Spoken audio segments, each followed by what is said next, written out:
to visit you in peace. It was a film produced by Darryl F. Zanuck. Brought to you through the miracle of CinemaScope. He made good pictures. Send him to hell. Stories about he and the ladies, that's legend. Such a nice man. Darryl Zanuck accepts a coveted Oscar. The Thalberg Prize for the most consistent high quality of production goes to Darryl Zanuck. 20th Century Fox was Darryl Zanuck. Zanuck, what are you two lovers?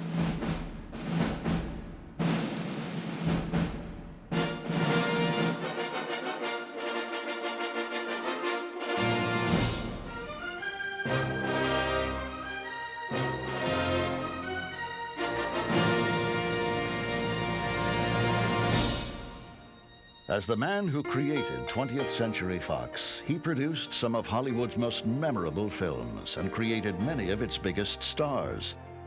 His career stretched from the silent era to big-budget blockbusters like MASH, Butch Cassidy and the Sundance Kid, and The French Connection.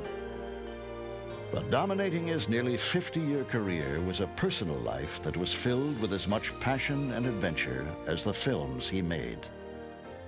Darryl Francis Zanuck was born on September 5th, 1902, on the 3rd floor of his parents' hotel in the small rural town of Wahoo, Nebraska. His father, Frank, was a notorious drinker and gambler. His mother, Louise, was the daughter of the richest man in town. Darryl Zanuck's childhood in Wahoo, Nebraska, of all places, was to a certain extent like the Wild West, or at least the Wild West is viewed by a young boy. Now, this is in contrast to other moguls who grew up in Russia and Lithuania and all sorts of other countries than America. Zanuck, in his own way, from his childhood onward, was a very American man, very American producer. Showing little interest in school, young Darryl much preferred to hear his grandfather, Henry Torpin, spin colorful tales of real Wild West adventures. My grandfather was a typical Nebraskan. He had a wonderful sense of values, and he actually did bring my dad up.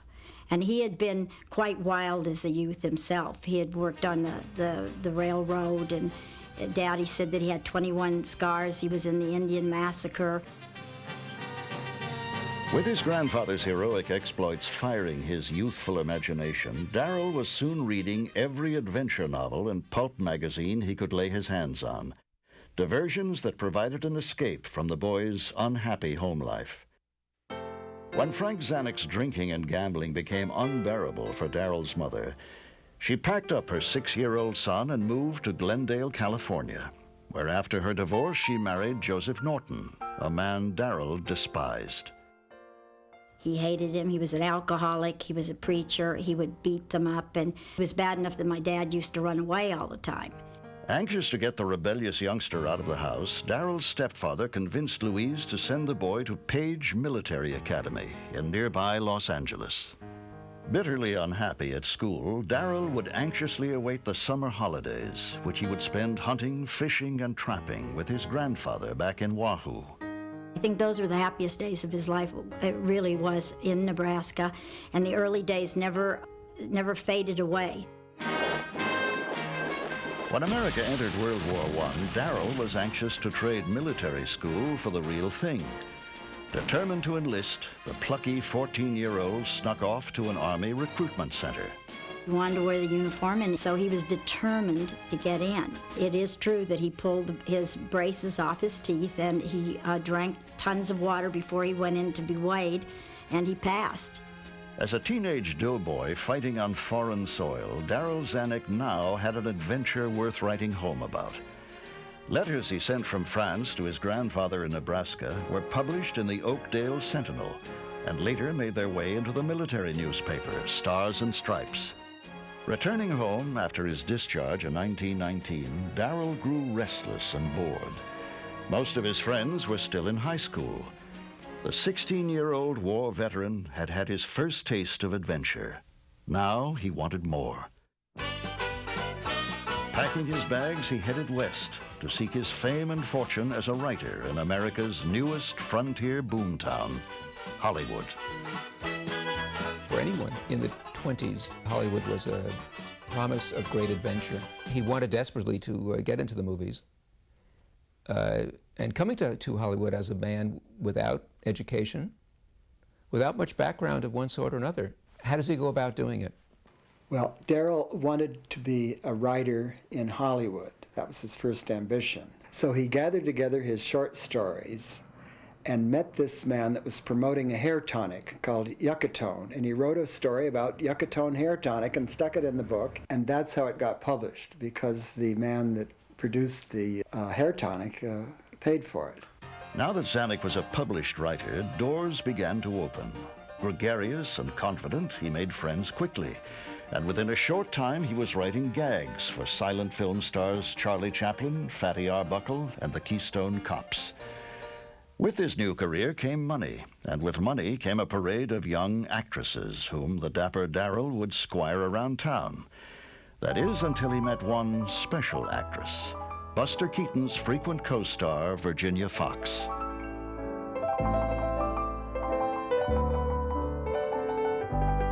Unfortunately, the young woman was already engaged, but that didn't stop Darryl. He pursued her relentlessly. On January 24th, 1924, Virginia Fox married Darryl Zanuck. She married my dad when he was nothing. He was just a screenwriter. She was already an actress, and she gave it up because I'm sure that's what he wanted. Unhappy with the writing assignments available to him, Darryl teamed up with friend and director Mal St. Clair. Setting up shop at a small, struggling studio called Warner Brothers, the pair was put in charge of creating movies for a dog that would soon become a four-footed phenomenon, Rin Tin Tin. His early days at Warner Brothers were, for him, incredibly exciting. The Warners, in particular Jack Warner, liked him very much and really considered him a protege and also kind of a prodigy, because he was, in fact, as young as he was. So by the time he was in his late 20s, by the time he was 27, 28, he was actually head of production at Warner Brothers. Jack and Harry Warner formed a close personal bond with their resident boy genius. And when it came time to test an experimental process for talking pictures, they gambled the fate of their studio on Darryl's talent, drive, and showmanship. Mama, darling, if I'm a success in this show, well, we're going to move from here. Oh, yes, we're going to move up in the Bronx. A lot of nice green grass up there, and a whole lot of people you know. There's the Ginsbergs, the Guttenbergs, and the Goldbergs. Oh, a whole lot of birds. I don't know them all. The jazz singer caused a sensation, forever changing the face and the sound of motion pictures. Darryl F. Zanuck was now a force to be reckoned with. Over the next 6 years, the 5'6" mogul would personally supervise the production of more than 300 films, defining the tough, no-nonsense realism that became the studio's trademark.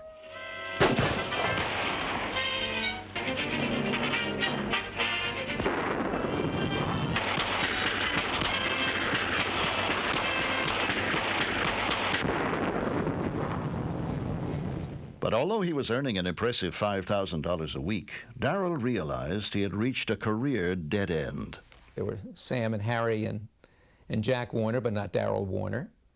He didn't have the full authority, yet he was the one most responsible for making the films. They probably would have liked him to stay on and be a hired hand as production chief for as long as he wanted to.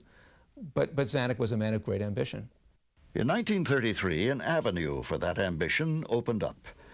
United Artists president Joseph Schenck approached the frustrated executive to join him in starting a new production company, 20th Century Pictures. With money provided from MGM's studio chief Louis B. Mayer, Zanuck and his partners crafted an impressive slate of hits. I want to starve in a garret, wear me hair long, get egg on a flowing tie. In other words, be a genius. But no. Oh, the world sneers at me talent, and instead it gives me go. Oh, my poor boy. But no one man can hold the nation's credit single-handed, Mr. Rothschild. One man can try. I'm fighting in the only way I can fight, with money. And all I want to do is show you my gratitude. Don't you want my gratitude, Mal? No, I don't. Because you're cheap and you're dishonest. You're a thorough... Sure I am. What woman isn't about the men she loves? You know, 100 years from now, people are liable to be talking about us. Barnum and Bailey, the greatest show on earth. For the first time in Hollywood, a studio was being run by a filmmaker. Zanuck not only knew which pictures to make, he knew how to make them.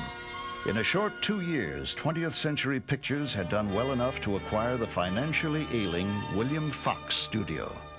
And on July 19th, 1935, 20th Century Fox was born. 20th Century Fox is more than an institution. We are all united in one common work, the work of making 20th Century Fox the outstanding company in the moving picture industry, and we will succeed. At 32, Darryl F. Zanuck had become a major player in Hollywood. Little did he realize he would be playing for the next 40 years.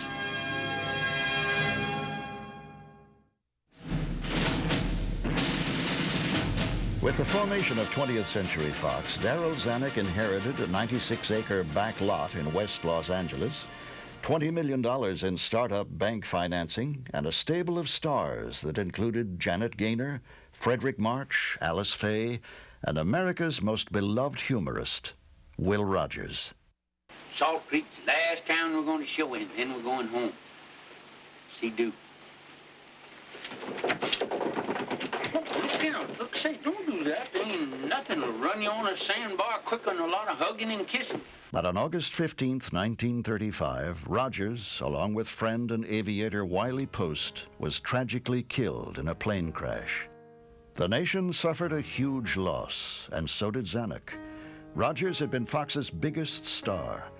And now, more than ever, Darryl needed to find a personality that could ensure the studio a steady stream of much-needed revenue. On the good ship, lollipop, it's a sweet trip to a candy shop where Under Zanuck's guidance, Shirley Temple became the biggest star in pictures, appearing in as many as 4 films per year and raising America's spirits during the Great Depression. What's your name? In Chinese or American? What? In American, it's Barbara Stewart, but in Chinese, it's Ting Ting. She could do everything. There wasn't a thing this child couldn't do. Well, you've seen her with Bill Robinson, dance.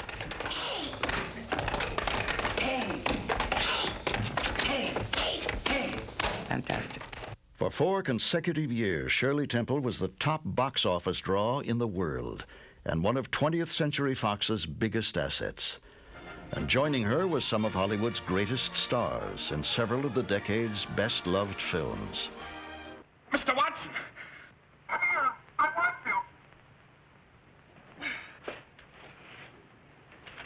to. It talks! They say that when a ship is sinking, all the rats leave. Goodbye, rats.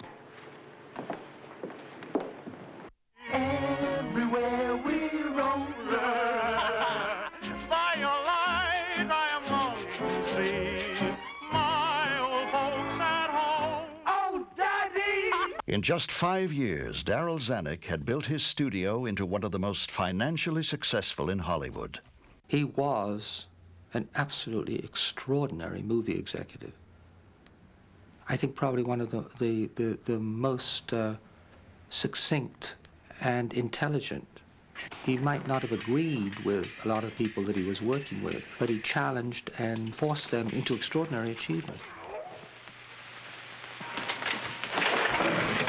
The studio chief's management style could at times allow for humor, as when he played a practical joke on Tyrone Power by filling a swimming pool with ice-cold water just prior to the actor's daily swim. Power got even by shooting this gag for the Mark of Zorro and slipping it into the film's dailies. This time, Excellency, I take only your money. Next time...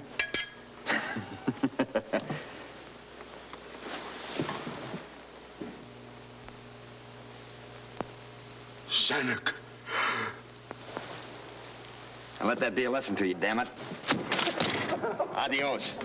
But Zanuck was not always so amusing to the directors who worked for him. I think they were afraid of him. I think they respected him.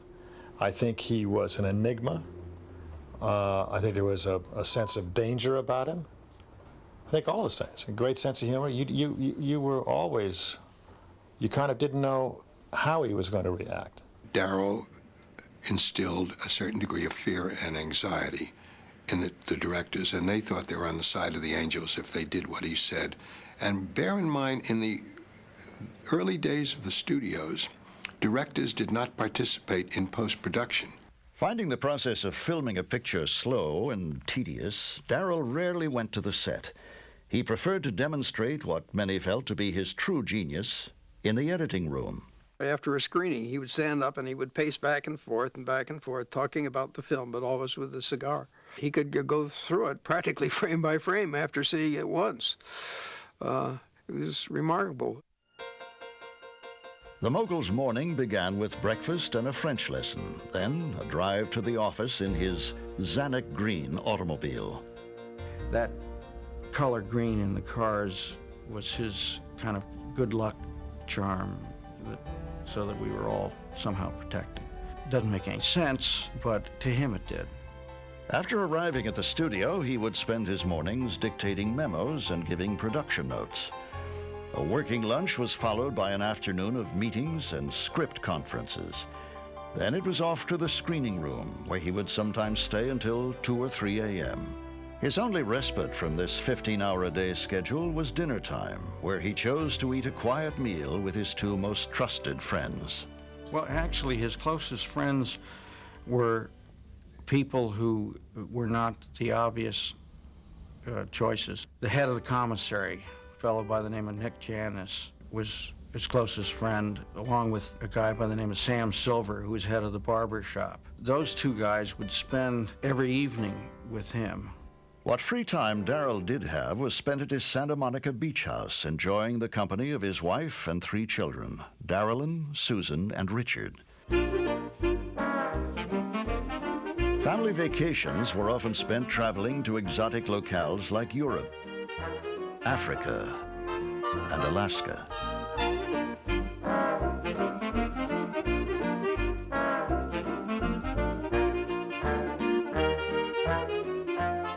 As Darryl worked hard, he also played hard, often summoning co-workers and friends to join him for rugged hunting expeditions or deep-sea fishing trips. He was as interested in sports as much as movies, and all his spare time was put into one sport or another, from big game hunting to polo. He was quite a good player. Daddy took everything very seriously. It doesn't matter if it's a game, whatever it was, and he taught us that. I mean, you want to win. I grew up watching him with a broken nose, and those were violent games.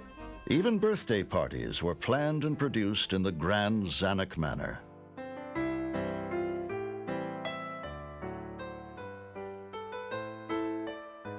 Our birthday parties were fantastic. Daddy directed them and produced them. Growing up like that, I didn't even really realize that Shirley Temple was Shirley Temple. She was just another friend from the studio. But despite Zanuck's enormous success and glamorous lifestyle, something was missing. He craved the kind of respectability that only winning a Best Picture Oscar could give him and his studio. For a true competitor, it was the kind of trophy that meant the difference between playing and winning. In 1940, he produced a film of John Steinbeck's politically charged Depression-era novel, The Grapes of Wrath, casting Henry Fonda as the lanky hero Tom Joad. Wherever there's a cop beating up a guy, I'll be there. But unlike the book, Zanuck wanted a story about people, not politics. In a daring move, he added his own ending, which reflected a genuine optimism and faith in America. We keep a-comin'. We're the people that live. They can't wipe us out. They can't lick us. We'll go on forever, Pa, 'cause we're the people. Highly acclaimed, the film earned Oscars for Jane Darwell's performance and John Ford's direction, but the Best Picture nod went to Alfred Hitchcock's Rebecca. The next year, Zanuck produced a screen version of Richard Llewellyn's best-selling novel about life in a Welsh mining town, How Green Was My Valley. You can walk. 2, walk. There's a good lad.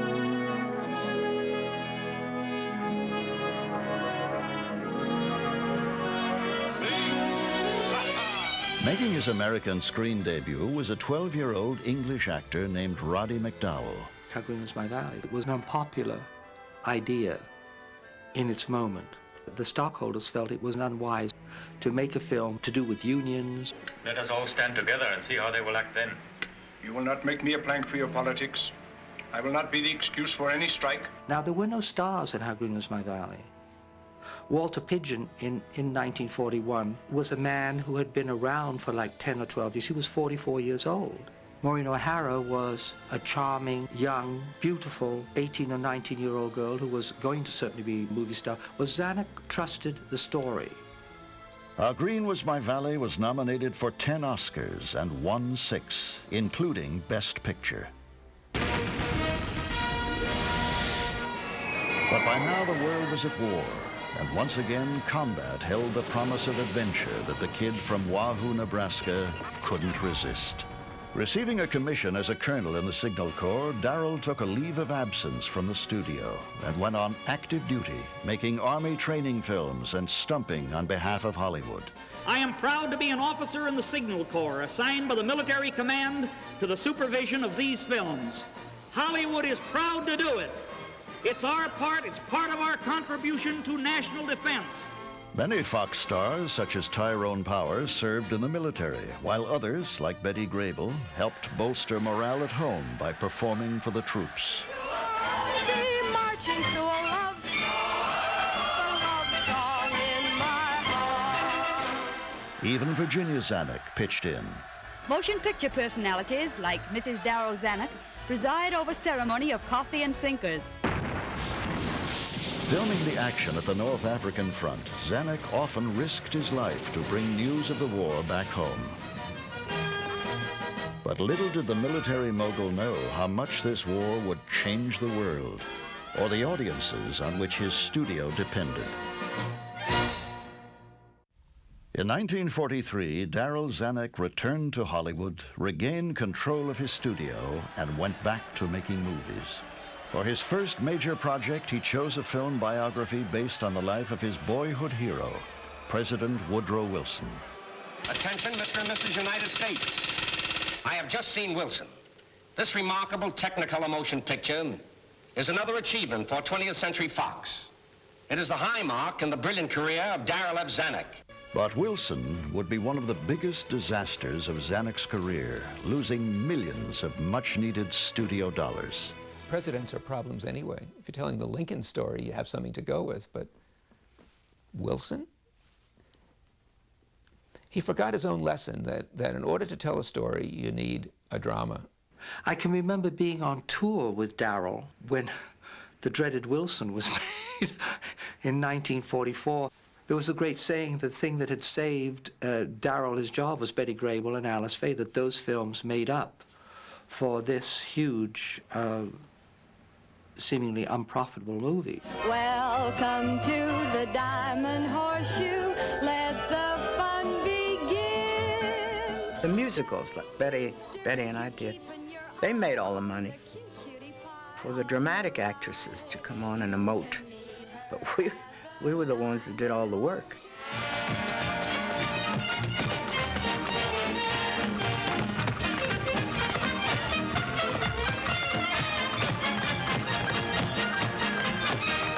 But Darryl Zanuck's sincere desire to produce films of substance wouldn't be stopped. Learning a valuable lesson from Wilson, he began crafting an impressive array of important and highly acclaimed dramas, films about real people and very real problems. Look, I'm Jewish, and you don't take Jews. That's it, isn't it? I never said that. If you don't accept Jews, say so. Yes, my answer's all over the world.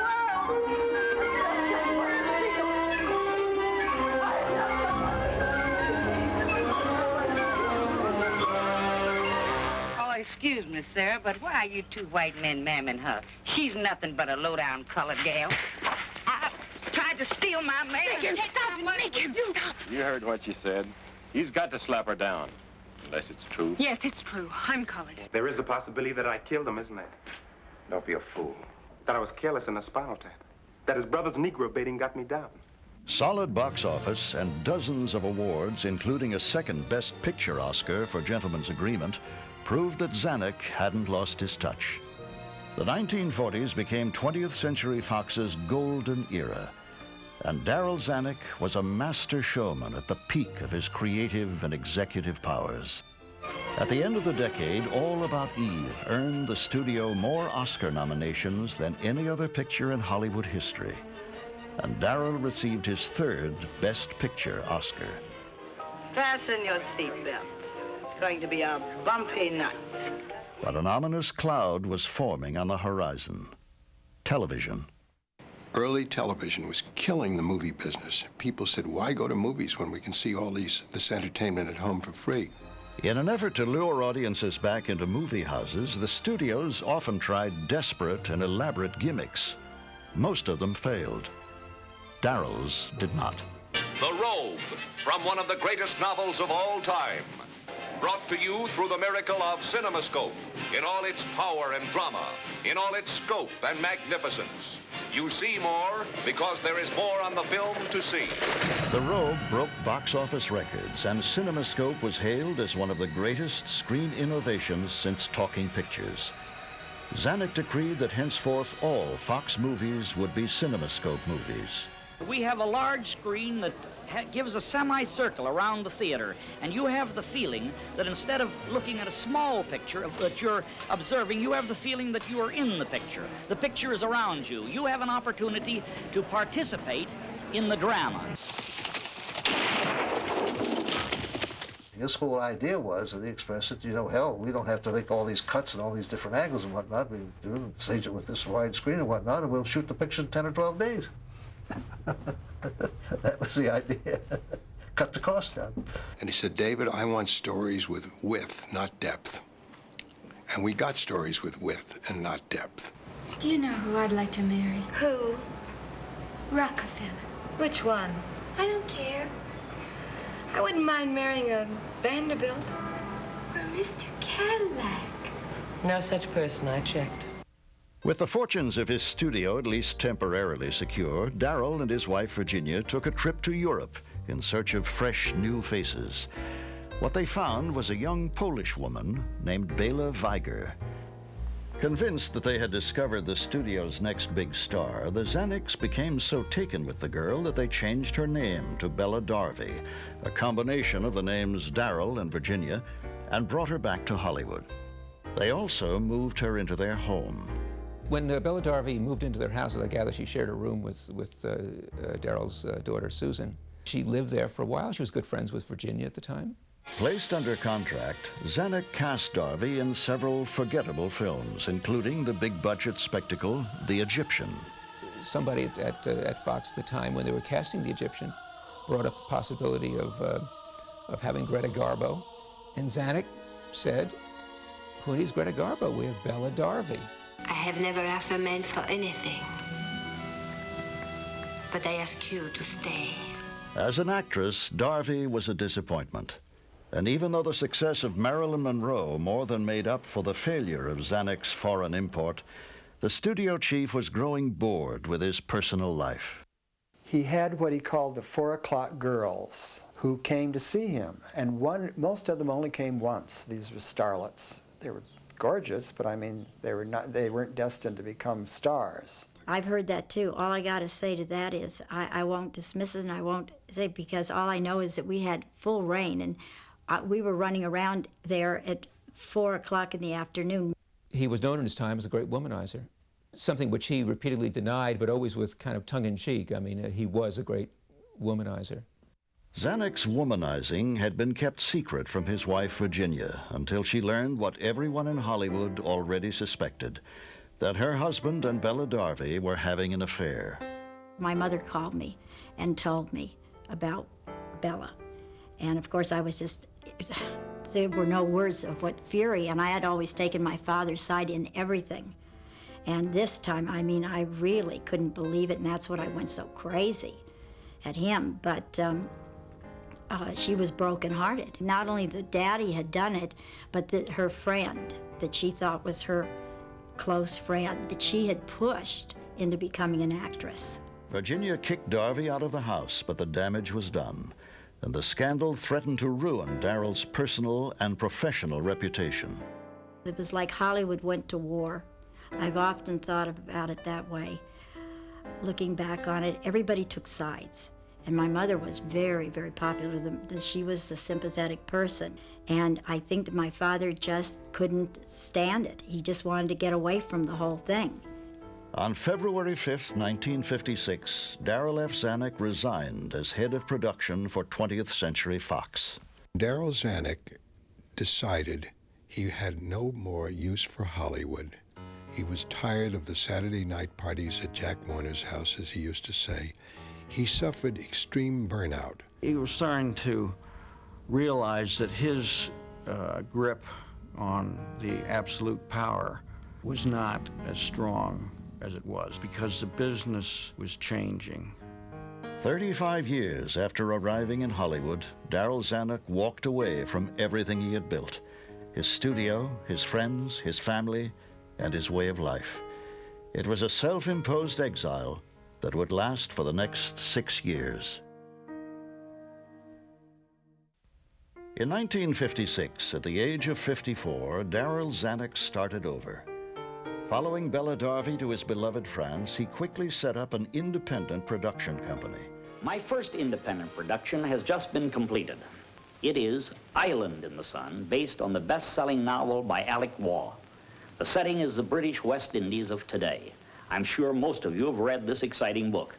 Under pressure to tone down the interracial love affair between Harry Belafonte and Joan Fontaine, it was clear to the ex-mogul that his judgment was being doubted by the new 20th Century Fox management. But Zanuck seemed more interested in social freedom than in creative control. So I had fun with it. We'd go to restaurants together in Paris, and I would drink my little Beaujolais, and he'd have his little cigar stuck in. He'd left to go to the casino, and he'd sit there, he'd play chemin de fer or baccarat, or whatever it was, and I'd be wandering around looking for broads. He was like a kid in a candy store. He had spent working day and night, writing scripts and staying up until 3 o'clock in the morning working for the studio. He didn't have any of that responsibility, and he was going to have some fun. When Darby's gambling debt spun out of control, Darryl left her in favor of a series of beautiful European women. He was a star, and it was important for any young lady in Europe to be an arm piece of Darryl F. Zanuck. One such arm piece was cabaret entertainer Juliet Greco. Like his affair with Darby, this very visible romance made news around the world. It was all that Virginia could stand.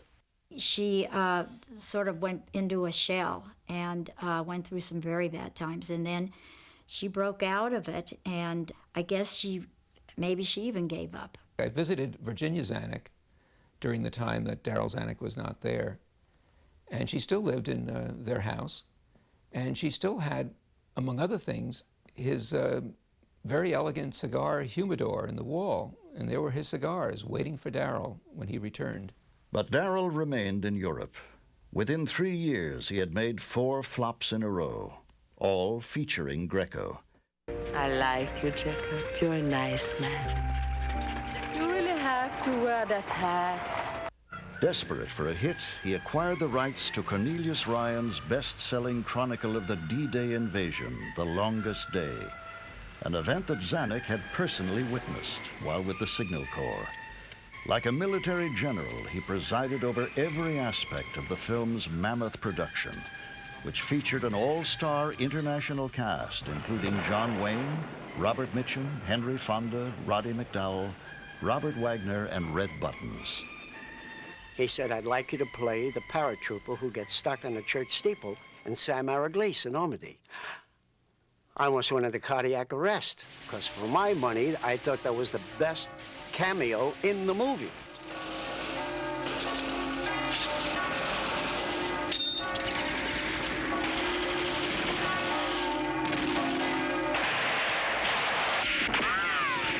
Zanuck needed The Longest Day to restore his reputation, and he needed Fox's valuable distribution dollars behind him.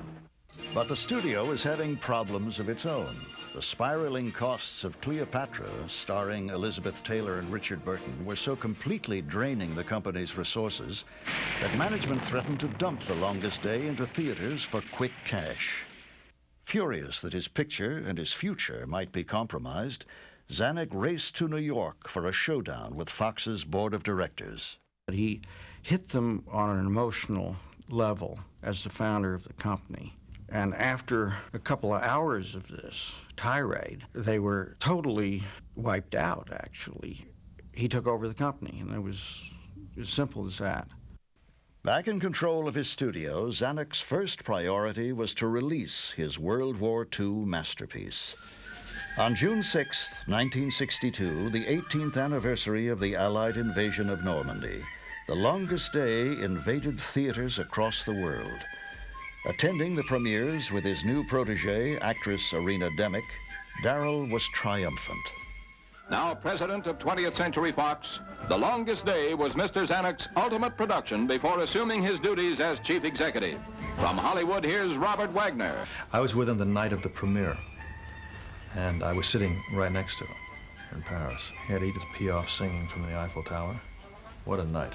What a showman he was. That was a big picture to put together, and he was on it. It was his. The success of The Longest Day eased Fox's cash problems, but it still wasn't enough to cover Cleopatra. Zanuck was chairman of the board, but he needed a strong head of production to keep control of costs.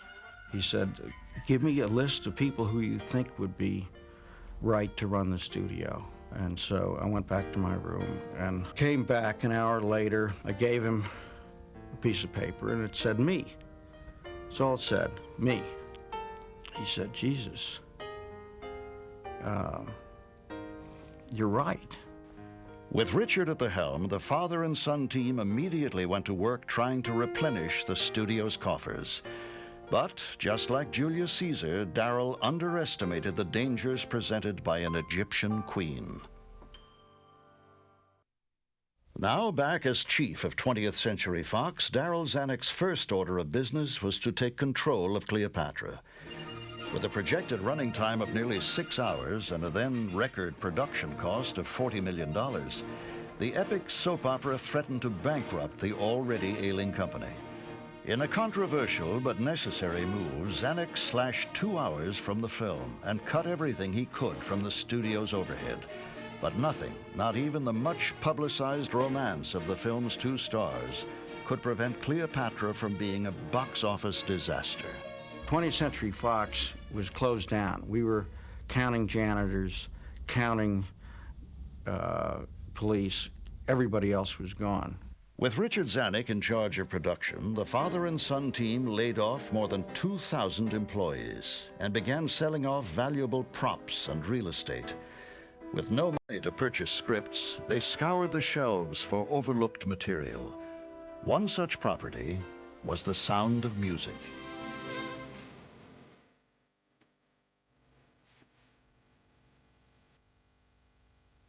They had owned The Sound of Music for 4 or 5 years. And they had paid for what was then the highest price ever paid for a Broadway show. The Sound of Music won 5 Oscars, including Best Picture, and brought in millions of desperately needed dollars. 20th Century Fox was back in business. But by now, Darryl was an absentee executive.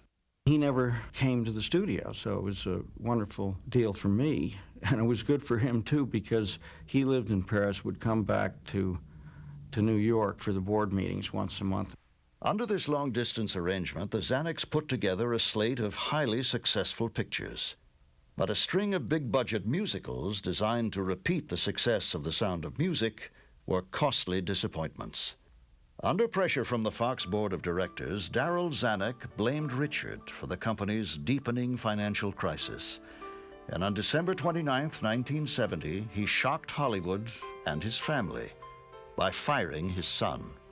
There was only room, really, for one of us, and he was the founder of the company. He thought all of the problems would be over by getting me out of the picture. Richard Zanuck was devastated. His mother, Virginia, took it even harder. But this was one humiliation she was not willing to suffer without a fight. In May of 1971, she voted with the Fox Board of Directors and threw Darryl Zanuck out of the company he had created nearly 40 years before. Darryl was professionally and emotionally destroyed. Returning to the life of a Hollywood exile, he spent the next 2 years dividing his time between Paris and New York, often dodging questions about his declining health. He had had the cancer operation on his jaw, and he didn't tell any of us. It was a very serious operation, and he had to teach himself to talk again. I mean, he was in very bad shape. In 1973, Virginia Zanuck got the phone call she had been waiting for 19 years. Her husband wanted to come home. Daddy went off that plane, and my mother was there, and he held out his arm, and he had been so sick, and he was so thin, and she took his arm, and she said, "Hi, dear," and he said, "Hi, honey," and they went off oblivious to my brother and myself and the secretaries, everybody that had come on the plane from New York, and it was like they had never been apart. I've never seen anything like it in my entire life. For the next 6 years, Darryl and Virginia lived together as husband and wife. But the ex-mogul had lived beyond his legend. He had great times, but in the last years, he did not. The idea of a Zanuck walking his dog and not having any fervent interest like the movies is something that's, to me, is sad, if not tragic. When he came back, he wasn't in good shape physically, and mentally he wasn't nearly as sharp as he should have been. His cigars were a thing of the past, his drinking was a thing of the past, and as a matter of fact, everything was a thing of the past. On December 22nd, 1979, Darryl F. Zanuck died of pneumonia. Unlike everything else in his life, his funeral was private. Those in attendance included the elite of the Hollywood industry he'd helped build. Close friend Orson Welles delivered the eulogy. Of all the big boss producers, Darryl was unquestionably the man with the greatest gifts. True, personal, professional, and artistic gifts for the filmmaking process itself. But with all of Darryl's flair for the magic of personalities, I think you'll agree that Darryl's first commitment was always to the story, and God bless him for that. Darryl Zanuck's legacy is on celluloid, on film, for as long as film lives. You'll see some wonderful stuff. You'll see a guy who had the courage to tackle anti-Semitism, A Gentleman's Agreement, tackle a race problem, Pinky. I think that a lot of those films have a great deal of him in them, of his convictions and of his soul and what he felt. Well, I think he was one of the most original film executives there were, and he left this huge mark on this volume of material. I mean, it's Zanuck. For me, he was a very wonderful, caring father. He always had enough time for his children, and I think that that's been a part that a lot of people don't know, but he was always there. For a little guy coming out of Wahoo, Nebraska, he did all right in a very tough town. I am grateful for those old-fashioned virtues that I learned as a boy in Nebraska. And I hope I will have enough humility always to be thankful I was born in a country that gave me this chance at life.